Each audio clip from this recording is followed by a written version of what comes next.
Good day, it's the 16th of August 2025. Mary Fox makes a comment there on the video about Ukraine.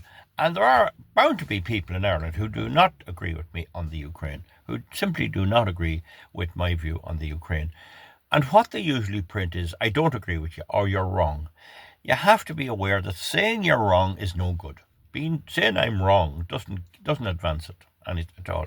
But what I would say, there may be people who would like to give their view, but don't want to be named or don't want to be known. There could be a Ukrainian living in, we'll say, Ross Gray and Tipperary, who'd like to have their view on this. And I'd love to speak to them, and I don't have to put them on the video. I don't have to name them. I don't have to need their name. Be nice to know their name and that they're genuine. That's all I want to know, is that they genuinely feel this. Now, the next thing would happen is I'd put the questions that I raise here to them and get their answers, and then publish them, and then let people weigh it up. So I could give like for example, Mary Fox 7440, refer to that number. Then everyone can see her comment, and then come along and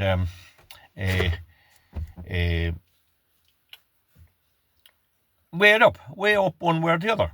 So a question I might be asking is about the Minsk agreements. They might have a different point of view.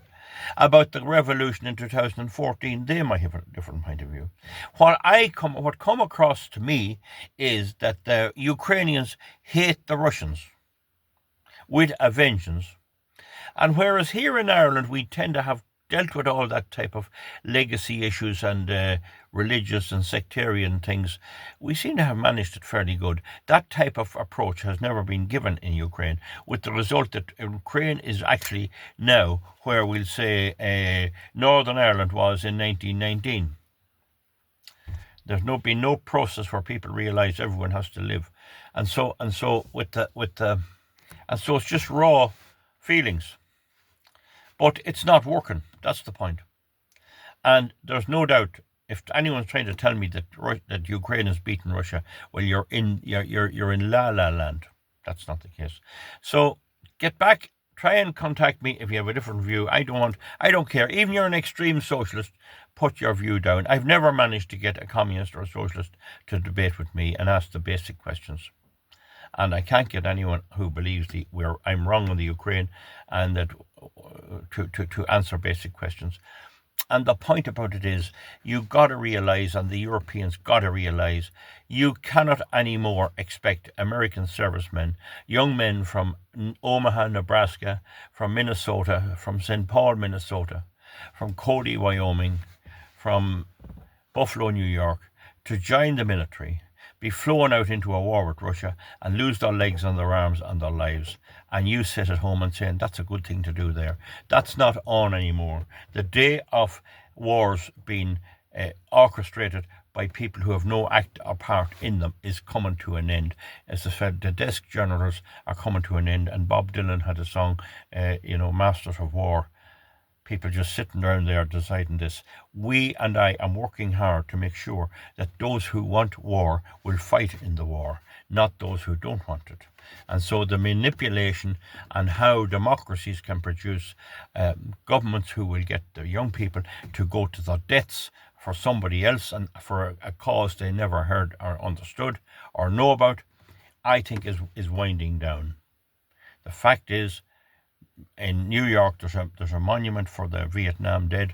54,000 died in Vietnam, and nobody belonging to them knows what they were fighting for. And they found themselves out there in Gookie land, and they didn't know what they were fighting for. They were fighting communism.